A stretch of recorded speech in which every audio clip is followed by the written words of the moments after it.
আপনি সবসময় যদি মুখে বলে বাচ্চাকে হেল্প করেন, আমরা এই ABA থেরাপিতে এটাকে বলি যে এটা অনেক বেশি হেল্প হওয়া।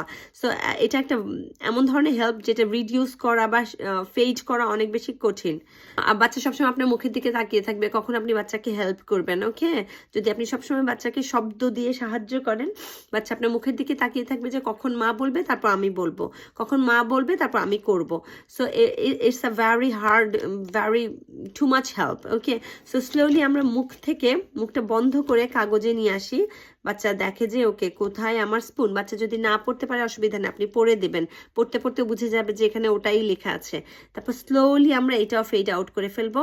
আর বাচ্চা তখন আমি মুখেও কিছু বলবো না, এটাও দেখাবো না, কিন্তু বাচ্চা বলে ফেলতে পারবে যে কোথায় আমার স্পুন।